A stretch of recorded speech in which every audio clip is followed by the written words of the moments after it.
Welcome everyone, I'm Teacher Lisa, your ESL online instructor. Welcome to ESL Speaking Corner.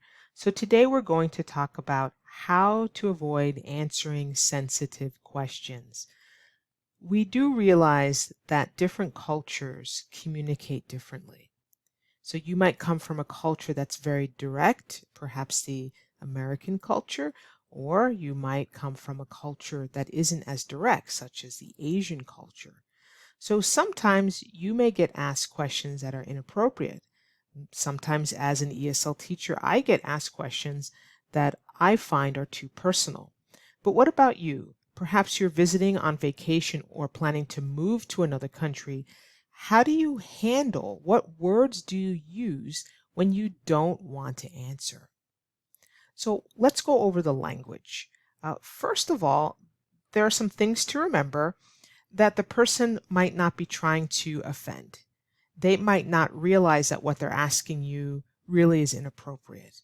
So they may not intentionally be trying to make you uncomfortable.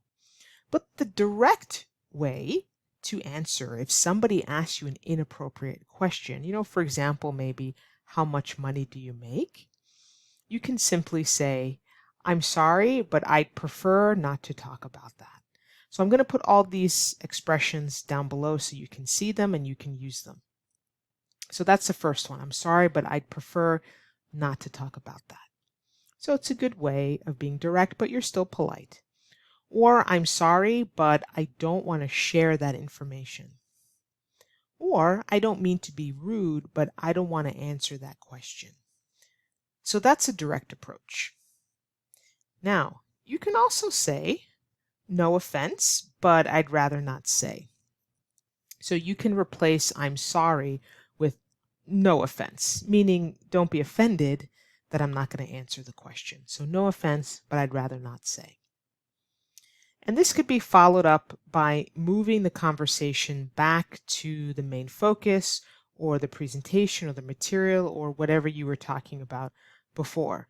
So you can simply say, no offense, but I'd rather not say. So let's stay on topic.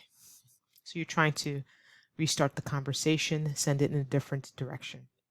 Or let's stay focused on the material, please. Or let's stay focused on the presentation, please. Or let's stay focused on the client, please. Trying to redirect the conversation. You can also turn that moment into a teachable moment. What do I mean? Well, if somebody asks you an inappropriate question, you can share with them how that question is viewed in your culture.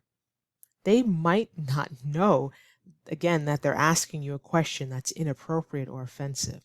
So you can simply say something like this. Like if somebody asks me, Lisa, how old are you?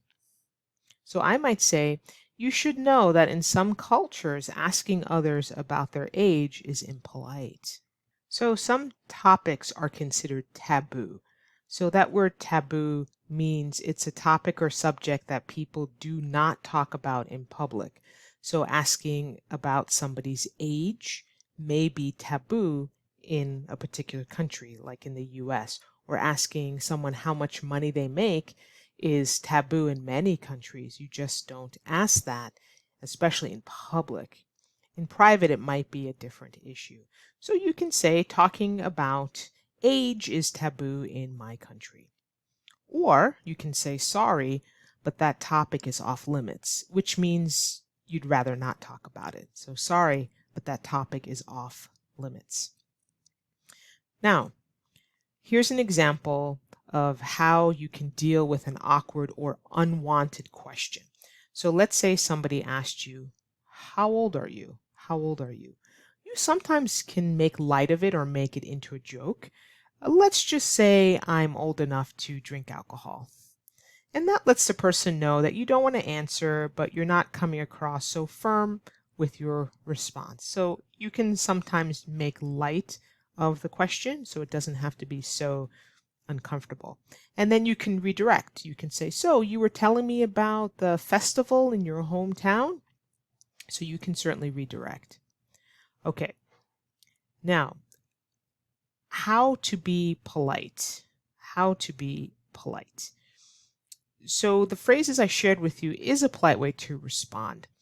But you can, if you're asking the question, you can be polite if you feel you still need to ask a sensitive question. So here are some examples of that. You can simply say, "May I ask you a personal question?" So get permission first. Instead of just, "How old are you?" you could say, "May I ask you a personal question?" The person may say, "Yeah, sure, go ahead." And then you can continue asking. Or you can say, "I hope I'm not being rude by asking you how old you are." So I've had students say it that way. "Teacher Lisa, I hope I'm not being rude by asking you, but, how old are you?" And it's up to me if I feel like sharing that information or not. Or you can say, "Is it okay if I ask you about?" Is it okay if I ask you about your children? Is it okay if I ask you about your husband? Is it okay if I ask you about your salary? Or whatever the topic is that you want more information on.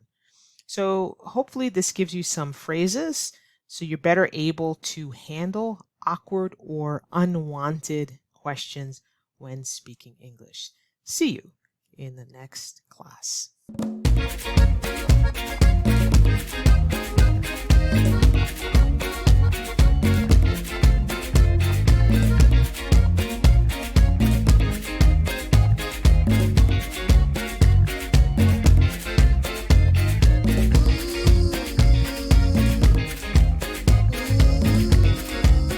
About their age is impolite.